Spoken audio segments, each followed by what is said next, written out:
Hello friends, welcome to Isho Suji YouTube channel. இன்றைக்கி நம்ம என்ன வீடியோ பார்க்க போகிறோம் அப்படின்னா 2 மாதத்துக்கு ஒரு முறை 1 கிராம் தங்கம் எப்படி சேமிக்கலாம் அப்படின்றது தான் இந்த வீடியோவில் நான் டீட்டெயில்டாக எக்ஸ்பிளைன் பண்ணியிருக்கேன். எப்படி சேமிக்கலான்றதையும் சொல்லியிருக்கேன், என்ன மாதிரி மெத்தடில் சேமிக்கலாம் அப்படின்றதையும் நான் சொல்லியிருக்கேன். அது மட்டும் இல்லாமல் என்ன பர்பஸ்க்காக சேவ் பண்ண போகிறீங்க, அதுக்காக எப்படி சேமிக்கலாம் அப்படின்றதையும் டீட்டெயில்டாக சொல்லியிருக்கேன். ஸோ வீடியோவை ஸ்கிப் பண்ணாமல் பாருங்கள்.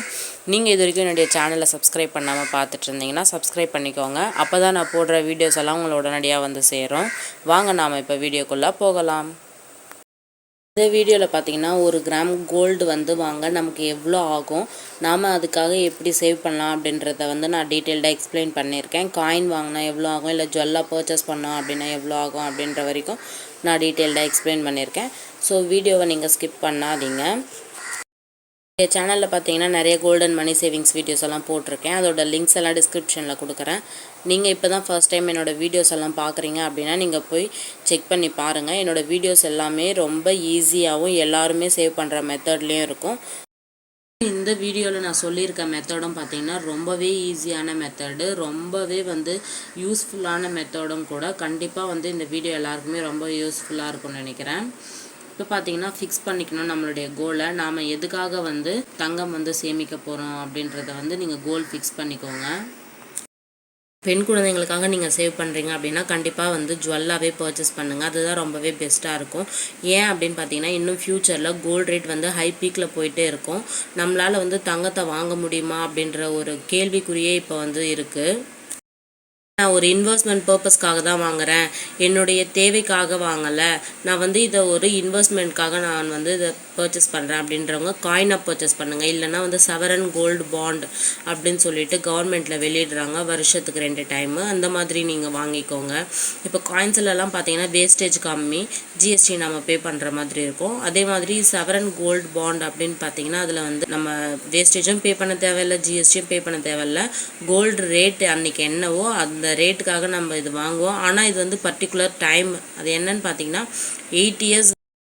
நீங்கள் பார்த்தீங்கன்னா 8 இயர்ஸ்க்கு அப்புறம் தான் இதை நீங்கள் சேல் பண்ணவோ இல்லை வேறு என்ன பண்ணுறதுனாலும் 8 இயர்ஸ்க்கு அப்புறம் தான் இந்த சவரன் கோல்டு பாண்டை நீங்கள் சேல் பண்ண முடியும்.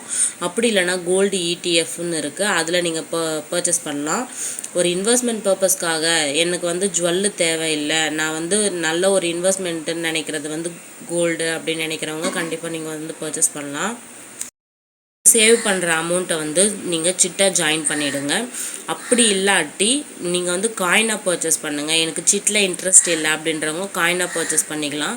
ஏன் அப்படின்னு பார்த்தீங்கன்னா காயினை பர்ச்சேஸ் பண்ணும்போது வேஸ்டேஜ் கம்மி. நான் ஏன் கோல்டு சிட்டாக ஜாயின் பண்ணிவிடுங்க மந்த்லி சேவ் பண்ணுற அமௌண்ட்டை அப்படின்னு சொல்கிறேன்னா, அதில் நமக்கு கோல்டு ஜுவல்லாக பர்ச்சேஸ் பண்ணுறோம் அப்படின்னா ரொம்பவே பெனிஃபிட் இருக்குது.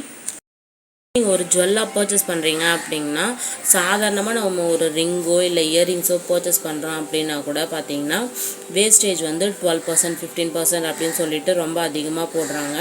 அந்த வேஸ்டேஜ் அமௌண்ட்டை நம்ம சேவ் பண்ணணும் அப்படின்னு நினச்சோம் அப்படின்னா கண்டிப்பாக நீங்கள் சேவ் பண்ணுற அமௌண்ட்டை மந்த்லி சம் அமௌண்ட் சேவ் பண்ணுவீங்களா, அந்த அமௌண்ட்டை சிட்டாக ஜாயின் பண்ணிவிடுங்க. ரொம்பவே பெனிஃபிட்டாக இருக்கும். சேல்ரி பர்சன் இல்லை வீக்லி சேல்ரி வாங்குறீங்க அப்படின்றவங்க அந்த சேல்ரிலேருந்து சம் பார்ட் ஆஃப் அமௌண்ட் முதலே எடுத்து வச்சுடுங்க. எடுத்து வச்சதுக்கப்புறம் பேலன்ஸ் இருக்க அமௌண்ட்டை உங்களுடைய வீட்டு செலவுக்காகவும் உங்களுடைய குழந்தைங்க படிப்புக்காகவும் எதுக்காகவும் சரி முதல்ல உங்களுடைய சேவிங்ஸ்க்காக நீங்கள் எடுத்து வச்சதுக்கப்புறம் அதுக்கப்புறம் உங்களுடைய செலவுகளை நீங்கள் பார்த்துக்கோங்க. அதுதான் ரொம்ப பெஸ்ட்டான ஐடியான்னு நான் சொல்லுவேன். ஏன்னா நானும் அப்படி தான் பண்ணுறேன். 1 கிராம் கோல்டு பர்ச்சேஸ் பண்ணால் நமக்கு எவ்வளோ ஆகும் அப்படின்றத பார்த்துடலாம். காயினை பர்ச்சேஸ் பண்ணோம் அப்படின்னா நமக்கு எவ்வளோ ஆகும்னு, இல்லை ஜுவல்லாக 1 கிராமில் ரிங்கோ இல்லை இயரிங்ஸோ குழந்தைங்களுக்காக பர்ச்சேஸ் பண்ணுறோம் அப்படின்னா எவ்வளோ ஆகும் அப்படின்றத ஃபர்ஸ்ட் பார்த்துடலாம். அதுக்கப்புறம் என்ன மெத்தடில் எந்த மாதிரி நம்ம சேவ் பண்ண போகிறோம் அப்படின்றத உங்களுக்கு டீட்டெயில்டாக எக்ஸ்பிளைன் பண்ணுறேன். இதுக்கப்புறம் கால்குலேஷன் வீடியோ. ஸோ வீடியோவை ஸ்கிப் பண்ணாதீங்க. கண்டிப்பாக இந்த வீடியோ உங்களுக்கு ரொம்பவே யூஸ்ஃபுல்லாக இருக்கும்னு நினைக்கிறேன். என்னுடைய சேனலை சப்ஸ்கிரைப் பண்ணாமல் பார்த்துருந்தீங்கன்னா சப்ஸ்கிரைப் பண்ணி வச்சுக்கோங்க. அப்போ தான் நான் போடுற வீடியோஸ் எல்லாம் உங்களை உடனடியாக சேரும். 1 கிராம் நான் 6500 எடுத்திருக்கேன். ஏன் அப்படின்னு பார்த்தீங்கன்னா கோல்டு ரேட் ரொம்ப ஹை பீக்கில் போயிட்டுருக்கு. ஸோ நான் 6500 எடுத்திருக்கேன். காயினை எடுத்தோம் அப்படின்னா 2% வேஸ்டேஜ் போடுவாங்க. அந்த அமௌண்ட்டு 130 ருபீஸு. ஸோ டோட்டலாக 6630 ரூபா வரும். இதுக்கு 3% ஜிஎஸ்டி போட்டோம் அப்படின்னா 199 ருபீஸு. நம்ம 1 கிராம் கோல்டு காயின் பர்ச்சேஸ் பண்ணுறோம் அப்படின்னா நமக்கு எவ்வளோ ஆகும் அப்படின்னு பார்த்தீங்கன்னா 6829 ரூபாய் ஆகும். இந்த அமௌண்ட்டில் நம்ம 1 கிராம் கோல்டு வந்து பர்ச்சேஸ் பண்ணலாம். 2 மாதத்தில் இந்த அமௌண்ட் எப்படி சேவ் பண்ணலாம் அப்படின்றத தான் வந்து டீட்டெயில்டாக எக்ஸ்பிளைன் பண்ணியிருக்கேன். இப்போ 1 கிராம் ஜுவல்லாக நம்ம பர்ச்சேஸ் பண்ணுறோம் அப்படின்னா அதுக்கு எவ்வளோ ஆகும் அப்படின்றத பார்த்துடலாம். நீங்கள் ஜுவல்லாக பர்ச்சேஸ் பண்ணுறீங்க அப்படின்னா 1 கிராம் 6500னா அதுக்கு 10% வேஸ்டேஜ் போடுவாங்க. அப்போ 650 ஆகும். இப்போ நான் 10%ன்றது வந்து நான் ஆவரேஜாக தான் போட்டிருக்கேன். ஆனால் ஒவ்வொரு ஜுவல்லுக்கும் ஏன் இயரிங்ஸு, நெக்லஸ்ஸு, ஹாரம் அப்படின்னு சொல்லிட்டு எல்லா ஜுவல்ஸுக்குமே பார்த்தீங்கன்னா வேரியேஷனாக வந்து அவங்க வேஸ்டேஜ் போடுறாங்க. ஸோ நான் அப்ராக்சிமேட்டாக ஒரு 10% வேஸ்டேஜ் அப்படின்னு சொல்லி போட்டிருக்கேன். இப்போ பார்த்தீங்கன்னா அதுக்கு எவ்வளோ அமௌண்ட் ஆகுதுன்னு பார்த்தீங்கன்னா 7150 ரூபாய்.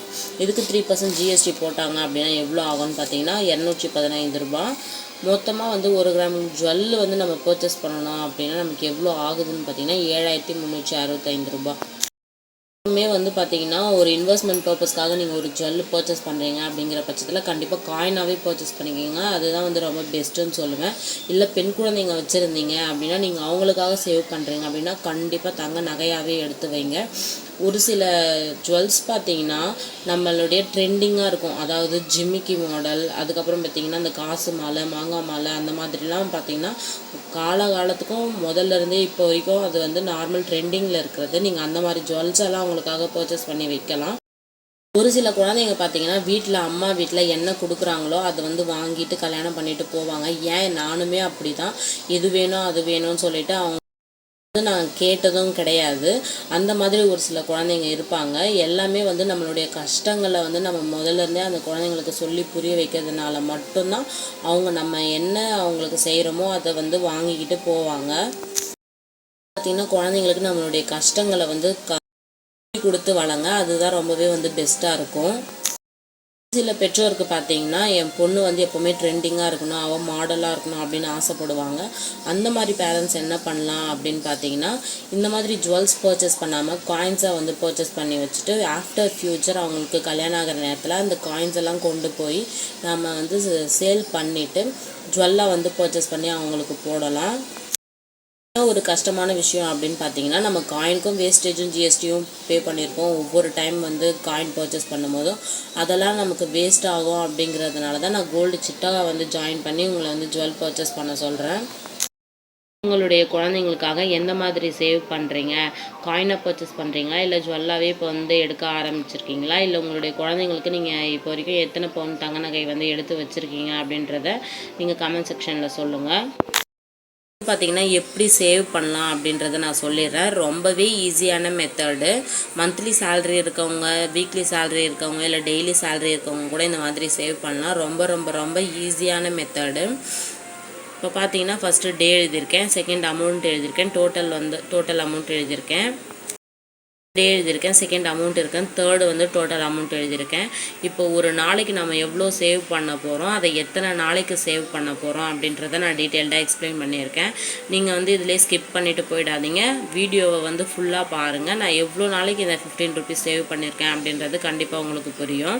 இப்போ ஃபஸ்ட்டு டே வந்து 15 ருபீஸ் எடுத்து வைப்போம், செகண்ட் டே வந்து 30, இது வந்து டே இன்ட்டு மல்டிபிள் ஆஃப் 30 ருபீஸு. இப்போ தேர்ட் டே வந்து 45 ருபீஸு, ஃபோர்த் டே வந்து 60 ருபீஸ். அந்த மாதிரி சொல்லிவிட்டு நம்ம எத்தனை நாள் வந்து எடுத்து வைக்க போகிறோம் அப்படின்னு பார்த்தீங்கன்னா 15 டேஸ் மட்டும்தான் நம்ம எடுத்து வைக்க போகிறோம். 15 டேஸில் நம்ம 15th டே நம்ம எவ்வளோ எடுத்து வைக்க போகிறோம் அப்படின்னு பார்த்தீங்கன்னா 225 ரூபா. டோட்டலாக அந்த 15 டேஸ் எண்டில் நம்மளுக்கு கிடைக்கக்கூடிய அமௌண்ட் பார்த்திங்கன்னா 1800 ரூபா. இப்போ ஒரு சேலரி பர்சனாக இருக்கீங்க, எக்ஸாம்பிளுக்கு நான் வந்து சொல்கிறேன், சேலரி பர்சனாக இருக்கீங்க, ஒரு 25,000 வந்து சேவ் உங்களுடைய சேலரி அப்படிங்கிற பட்சத்தில் இப்போ நீங்கள் ஒரு கோல்டுக்காக பார்த்தீங்கன்னா ஒரு 3000 ரூபாய் எடுத்து வைக்கிறீங்கன்னு வச்சுக்கலாம். இப்போ வந்து நீங்கள் சொல்லலாம் 225 ரூபா ஒரு நாளைக்கு எடுத்து வைக்கிறதுலாம் ரொம்ப கஷ்டம் அப்படின்ட்டு. அதுக்காக தான் சேலரியில் ஒன் பார்ட் ஆஃப் அமௌண்ட் நான் எடுத்து வைக்க சொல்கிறேன் முதல்லையே. இதில் நான் எப்படி வந்து சேவ் பண்ணுறேன், என்னுடைய சேவிங்ஸ் எப்படி இருக்கும் அப்படின்னு பார்த்தீங்கன்னா அதை தான் நான் வந்து உங்களுக்காக இருக்கேன். இப்போ வந்து 3000ங்களா, இப்போ பெரிய அமௌண்ட்டெல்லாம் ஃபஸ்ட்டு லெஸ் பண்ணிட்டு வந்துடுங்க. இப்போ 225, அதுக்கப்புறம் 210, அந்த மாதிரி பெரிய பெரிய அமௌண்ட்டுங்கள்லாம் லெஸ் பண்ணிகிட்டே வந்தீங்கன்னா லாஸ்ட்டில் வந்து நான் இப்போ வந்து எக்ஸாம்பிளுக்கு ஒரு 3000 எடுத்து நான் இந்த மாதிரி கால்குலேஷன் போட்டிருக்கேன். நீங்கள் எவ்வளோ எடுத்து வைக்கிறீங்களோ 1000 ரூபாவோ 2000 ரூபாவோ உங்களுடைய சேலரியை பொறுத்து தான் கோலும் இருக்கும். அதுக்கேற்ற மாதிரி தான் நீங்களும் சேவ் பண்ணவும் முடியும். ஸோ வந்து நான் 3000 எடுத்திருக்கேன் அப்ராக்சிமேட்டாக. உங்களால் எவ்வளோ முடியுதோ, அதாவது நான் என்ன சொல்ல வரேன்னா, பெரிய பெரிய அமௌண்ட்டெல்லாம் நீங்கள் கழிச்சிட்டே வந்துட்டீங்க அப்படின்னா பேலன்ஸ் இருக்க அமௌண்ட்டை வந்து நீங்கள் என்ன பண்ணலாம் அப்படின்னு பார்த்தீங்கன்னா, சின்ன சின்னதாக இப்போ நீங்கள் கடைக்கு போவீங்க வருவீங்க, அந்த மாதிரி டைமில் நம்மளுக்கு சில்லறை காசாக கிடைக்கும் இல்லைங்களா, அப்போது வந்து பார்த்தீங்கன்னா அதெல்லாம் நீங்கள் சின்ன அமௌண்ட்டில் வந்து லெஸ் பண்ணிகிட்டே வந்துடலாம். இதுக்காக நீங்கள் ஒரு சார்ட் ப்ரிப்பேர் பண்ணி வச்சுக்கோங்க. 15 டேஸ் மட்டும்தான். 15 டேஸ்க்கு நீங்கள் சார்ட் ப்ரிப்பேர் பண்ணி வச்சுட்டிங்கன்னா, இப்போ உங்ககிட்ட எப்போல்லாம் காசு கிடைக்குதோ அந்த டைமில் அந்த சார்ட்டில் வந்து அந்த காலமை நீங்கள் டிக் பண்ணிகிட்டே வந்து இந்த அமௌண்ட்டை சேவ் பண்ணலாம். இப்போ வந்து இன்றைக்கி ஃபஸ்ட்டு டே நான் 5 ரூபா தான் எடுத்து வைப்பேன், செகண்ட் டே 30 ருபீஸ் தான் எடுத்து வைப்பேன் அப்படின்னு இல்லை. நம்மக்கிட்ட பெரிய அமௌண்ட்டாக எப்போ கிடைக்குதோ அந்த அமௌண்ட்டுக்கு நம்ம பெரிய பெரிய அமௌண்ட்டெல்லாம் டிக் பண்ணிகிட்டே வந்தோம்னா மற்ற பேலன்ஸ் இருக்க அமௌண்ட்லாம் நம்மளுக்கு ஈஸியாக வந்து நம்ம முடிச்சிடலாம். அதுக்காக தான் வந்து நான் இந்த ஐடியா உங்களுக்காக சொல்லி கொடுத்துருக்கேன். நான் எப்படி சேவ் பண்ணுவேனோ, நான் ஒரு சேலஞ்ச் எடுத்து சேவ் பண்ணுறேன் அப்படின்னா நான் எப்படி சேவ் பண்ணுவேனோ அந்த மெத்தடை தான் உங்களுக்காக நான் சொல்லியும் இருக்கேன். கண்டிப்பாக இது வந்து உங்களுக்கு புரியும்னு நினைக்கிறேன். ரொம்பவே ஈஸி டைப்பு. இப்போ 15 டேஸில் நமக்கு எவ்வளோ அமௌண்ட்டு சேவ் ஆகுது அப்படின்னு பார்த்தீங்கன்னா 1800 இதே மாதிரி தான் பார்த்தீங்கன்னா நெக்ஸ்ட்டு 15 டேஸு, அதுக்கடுத்து நெக்ஸ்ட்டு 15 டேஸ்னு 15 டேஸ் வந்து நம்ம சேவ் பண்ண போகிறோம். ஏன் அப்படின்னு பார்த்தீங்கன்னா ஃபஸ்ட்டு 15 ஒரு மாதத்துக்கு 15 நாள்னா 2 மாதத்தில் பார்த்தீங்கன்னா 60 நாள் வருது. அந்த 60 நாளை நான் 15 டேஸாக வந்து டிவைட் பண்ணியிருக்கேன். அப்போது வந்து 4 15 டேஸ் வருதுங்களா. இந்த 4 15 டேஸில் 1 மந்த்து இல்லைனா 30 டேஸு இவ்வளோ நாளில் நம்ம எவ்வளோ சேவ் பண்ணுறோன்னா 3600. அப்போ 2 மந்த்ஸில் நம்ம எவ்வளோ சேவ் பண்ணிவிடுவோம்? 7200 வந்து நம்ம சேவ் பண்ணிவிடுவோம். இப்போ நம்ம ஜுவல்லாக பர்ச்சேஸ் பண்ணுறோம் அப்படின்னா அதுக்கு எவ்வளோ ஆச்சுன்னு பார்த்தோம். அதே மாதிரி காயினை பர்ச்சேஸ் பண்ணுறோம் அப்படின்னா அதுக்கு எவ்வளோ ஆச்சு அப்படின்னு பார்த்தோம். இப்போ காயின்னா 6829 வந்து நம்ம வந்து சேவ் பண்ண வேண்டிய அமௌண்ட்டு. அந்த அமௌண்ட்டு வந்து காயினாக பர்ச்சேஸ் பண்ணுறப்ப நமக்கு சேவ் பண்ணுற அமௌண்ட்லேயே வந்து பேலன்ஸ் வந்து நமக்கு சேவ் ஆகுது. இதே வந்து நம்ம ஜுவல்லாக பர்ச்சேஸ் பண்ணுறோம் அப்படின்னா 7365 ஆகுதுங்களா. இதுக்கு வந்து நமக்கு எவ்வளோ பேலன்ஸ் நம்ம போட வேண்டியிருக்கு அப்படின்னு பார்த்தீங்கன்னா 65 நம்ம மேலே போட்டோம் அப்படின்னா 1 கிராம் ஜுவல் வந்து நம்ம பர்ச்சேஸ் பண்ணிடலாம். இப்போ வந்து நான் சொல்லியிருக்க மெத்தடு கண்டிப்பாக உங்களுக்கு ரொம்பவே யூஸ்ஃபுல்லாக இருக்கும்னு நினைக்கிறேன். ரொம்ப சிம்பிளான மெத்தடு. இப்போ வந்து வீக்லி சேலரியாக இருக்கவங்க இப்போ மந்த்லி பார்த்தீங்கன்னா சேவிங்ஸ் அமௌண்ட் 3600ங்களா. இதை வந்து 4 வீக்ஸாக நீங்கள் டிவைட் பண்ணிக்கோங்க. 4 வீக்ஸாக டிவைட் பண்ணிவிட்டு வாரம் அந்த அமௌண்ட்டை நீங்கள் வந்து வீக்கெண்டில் எடுத்து வச்சுட்டே வந்தீங்கன்னா 1 மந்தில் இந்த அமௌண்ட் வந்து ஈஸியாக சேவ் பண்ணிடலாம். இப்போ வந்து டெய்லி சேலரி பர்சனாக இருந்தீங்கன்னா டெய்லி வந்து 15 டேஸ் எடுத்து வைக்கிறது கண்டிப்பாக உங்களுக்கு ரொம்பவே யூஸ்ஃபுல்லாக இருக்கும், ரொம்ப ஈஸியாகவும் இருக்கும். மந்த்லி சேலரி பர்சனாக இருக்கீங்க அப்படின்னா கண்டிப்பாக 1 மந்த் அதாவது மந்த்து ஸ்டார்டிங்கில் இந்த அமௌண்ட்டை நீங்கள் எடுத்து வச்சுட்டு உங்கள் சேலரியிலேருந்து அதுக்கப்புறம் உங்களுடைய எக்ஸ்பென்சஸ்க்காக நீங்கள் பட்ஜெட் போட்டு உங்களுடைய செலவுகளை நீங்கள் வந்து பார்த்துக்கலாம். கண்டிப்பாக இந்த வீடியோ வந்து உங்களுக்கு ரொம்பவே யூஸ்ஃபுல்லாக இருக்கும்னு நினைக்கிறேன். நீங்கள் இது வரைக்கும் என்னுடைய சேனலை சப்ஸ்கிரைப் பண்ணாமல் பார்த்துட்டு இருந்தீங்கன்னா சப்ஸ்கிரைப் பண்ணிக்கோங்க. அப்போ தான் நான் போடுற வீடியோஸ்லாம் உங்களை உடனடியாக வந்து சேரும். ஓகே ஃப்ரெண்ட்ஸ், பாய். நெக்ஸ்ட் வீடியோவில் பார்க்கலாம். தேங்க்யூ ஃபார் வாட்சிங்.